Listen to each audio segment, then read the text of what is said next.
جمعة طيبة مباركة عليكم جميعا، ومن اسكندرية المارية ليكم كل التحية. اسكندرية الجميلة، أبو قير، الذكريات، البحر، الصيادين، السمك. خلاص أبو قير بتتغير حرفيا، يعني بتنتقل للعالمية. أبو قير بتنتقل للعالمية، وده كورنيش أبو قير الجديد. طبعا متابعين احنا معاكم التطورات من البداية خالص. تمام. إلى لو سمحت انت باحد الاسكندرانيه الجدعان اللي في ابو قير صورني صوره، لان ما فيش حد. تمام. المهم احنا عارفين ابو قير بجد بتتغير حرفيا. هنا كان البحر جوه البيوت، عملنا بنيه تحتيه كامله متكامله جديده خالص. تمام. ردمنا 100 متر في البحر بالداخل، بنعمل مدينه ابو قير الجديده داخل البحر. بنعمل كوبري ابو قير او كوبري البحر بري، ليه جزء بري وجزء بحري هيمتد جوه البحر. كمان بنعمل ميناء ابو قير، بنعمل القطار الكهربائي السريع، بنعمل مترو اسكندريه. يعني بص ابو قير فيها كم مشاريع، فبجد بتتغير حرفيا يعني تغيير كامل شامل متكامل. بس هتفضل يعني ابو قير ليها كده ايه، حته كده حلوه جوه قلوبنا مهما اتغيرت. كل الخير يا رب. انا يعني ببقى في منتهى السعاده لما باجي واشوف تطورات، اشوف حاجات جديده بتحصل، واخرها طبعا وضع الاسفلت والرصف. عندنا الجزء ده لسه، طبعا الجزء اللي هناك تمام. هيتعمل سور للكورنيش زي كورنيش اسكندريه. الشواطئ هيتم تجهيزها، سواء شواطئ او كافيتريات ايا كانت. الجزء الشاطئي هيبقى شاطئي، والجزء اللي كان فيه كافيتريات هيبقى كافيتريات. بس يعني الواحد في قمة السعادة وهو ماشي بيتابع التطورات من البداية لحد دلوقتي، ويا رب لحد النهاية ربنا يدينا العمر ان شاء الله. اسكندرية بتتغير يا اسكندرانية.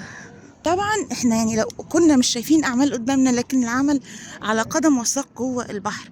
لان احنا عارفين عندنا مدينة ابو قير الجديدة على مساحة 1400 فدان داخل البحر، عملناها على جزيرة صناعية من مدن الجيل الخامس. مدينة كاملة متكاملة، يعني هتبقى ابو قير هتتحول يعني لوجهة سياحية عالمية. مش هقول اهل اسكندرية ولا اهل مصر بس، وجهة سياحية عالمية. ابراج، عمارات، فنادق، كل حاجه تتخيلوها، والعيال بتلعب على الكورنيش الجديد ايه، فرحانين بالكورنيش الجديد؟ فرحانين بالكورنيش الجديد. تحيا مصر اهو لسه بقى هنا استكمال اهو الاعمال. بقى نروح الجزء التاني من الكورنيش. يبقى احنا تم وضع الاسفلت على الجزء الاول، وده الجزء التاني. ده اللي هيبقى جاي من ابو قير ومدينه ابو قير الجديده والمينا. تمام. واللي تم وضع الاسفلت عليه ده اللي رايح. طبعا شايفين المستوى، ارتفعنا كده بالمستوى شويه. الجزء ده لسه محتاج شغل، لان الجزء ده اللي قرب الكورنيش وقرب البحر، فده اللي محتاج شغل. البحر يا جمالك يا اسكندريه، مفيش شتاء السنه دي على اسكندريه. اسكندريه تفتقر الى الشتاء هذا العام. بصوا البحر، بصوا الصخور والحاجات، بصوا المياه شفافه ازاي. يعني بصوا يا جماعه، البحر هادي منحسر والجمال. اعمال والتطورات اهو. كوبري البحر اللي هيكون جاي من المينا هيربط لي بين ميناء ابو قير مدينه ابو قير الجديده، ممتد في البحر، وفي جزء بري هيبقى واصل لوصله المعموره ودائري ابو قير، ويلف كده يجي في البحر زي ما قلت لكم، ويطلع هنا من عند شاليهات الانتاج الحربي برديس. تمام. ويكمل برضو وصلة المعمورة دائري ابو قير.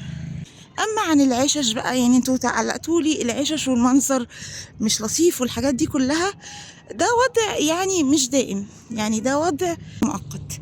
كل الحاجات دي يعني سايبين الناس بالبلدي ياكلوا عيش لحين الانتهاء من التطوير، عمل بقى كافيتريات او شواطئ جديدة هنا على الكورنيش الجديد. تمام. فلسه في شغل، لسه في شغل. وفي ناس على فكرة بتحب تيجي وتقعد في الكافيتريات دي والحتت دي، تطلب شاي، تطلب حاجة.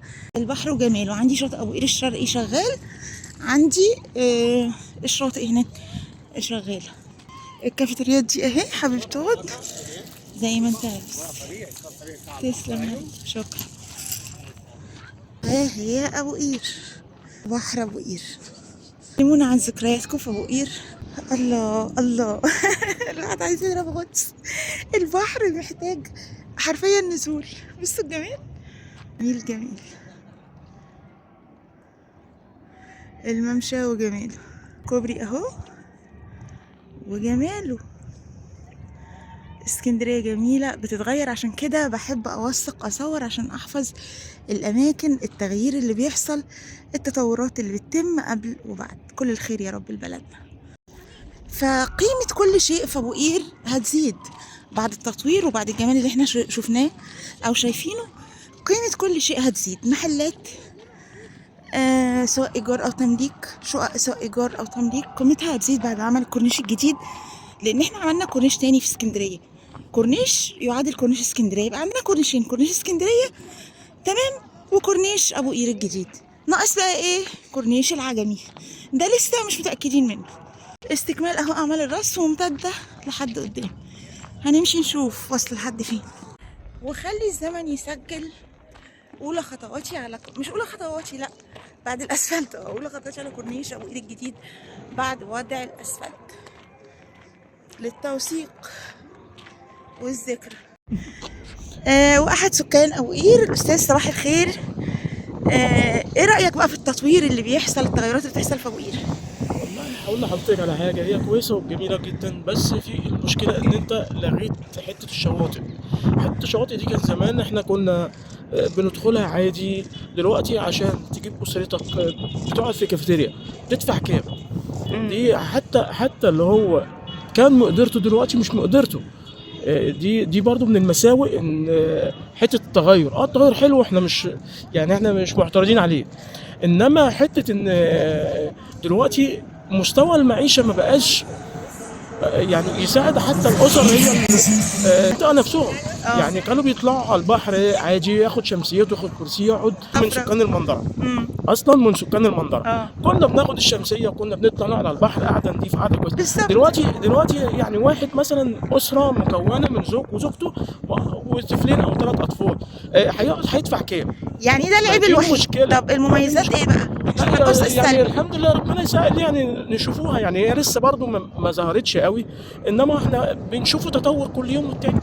بس هي برضو حته، برضو الناس برضو قلقانه من حته الازالات والكلام ده، فالناس برضو مشتته. رؤيه واضحه. دي المشكله، دي المشكله الكبيره يعني. ان الناس بتتفاجئ، يعني مفيش رؤيه واضحه. بتتفاجئ بموضوع الازاله. يعني انا موجود هنا هو مثلا، انا معظم اللي سالته فعلا قالوا لي احنا مش عارفين اللي جاي، احنا عايزين نطمن. ايه احنا عايزين نعرف ايه اللي جاي. اللي جاي انا مش ضد التطور. الله المستعان. الله المستعان. ده اسم حضرتك بقى؟ صفحة اسكندرية الآن أو قناة اسكندرية الآن على اليوتيوب. اسكندرية على اليوتيوب هينزل فيديو النهاردة إن شاء الله. وزي ما شفنا كده تطوير أبو قير والتغيير. هي الناس مبسوطة بالتطوير، ولكن زي ما سمعتوا كده متخوفين، مش عارفين ايه اللي جاي. هل هيتنقلوا من بيوتهم؟ هل لأ؟ في إزالات هتحصل ولا لأ؟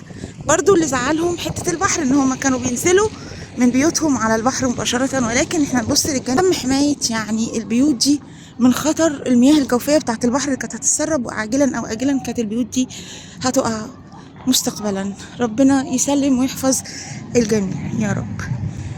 طبعا التطوير هيفتح مجال عمل كبير جدا قدام الشباب. المحلات اللي هتتعمل، الكافيهات، الشغل حتى في المينا في المدينة الجديدة بياخد كم عمالة كبير جدا جدا. واولا واخيرا نتمنى الخير. احنا كده الاسفلت وصل معانا خلاص لحد اخر اهو الكورنيش. احنا فاضل الجزء ده اهو يبقى تم رصف نص كورنيش ابو قير. ومبروك على اهل اسكندريه، كورنيش جديد فيكي يا اسكندريه. وعقبال اهل العجمي، هم مستعجلين نفسهم في كورنيش جديد الحقيقه اهل العجمي. هنا طبعا زي ما انتم شايفين الاعمال اللي كانت بتتم المره اللي فاتت، شنايش صرف الامطار اهو، مرتفعين بالمستوى. لسه كل الجزء ده هيتظبط قبل طبعا الرصف. يعني الجزء اليساري اللي هو على البحر هو ده اللي لسه ما جهزش. وبكده يكون خلص الفيديو بتاعنا، واشوفكم ان شاء الله على خير الفيديو الجاي. شكرا والسلام عليكم. جيجي رضوان.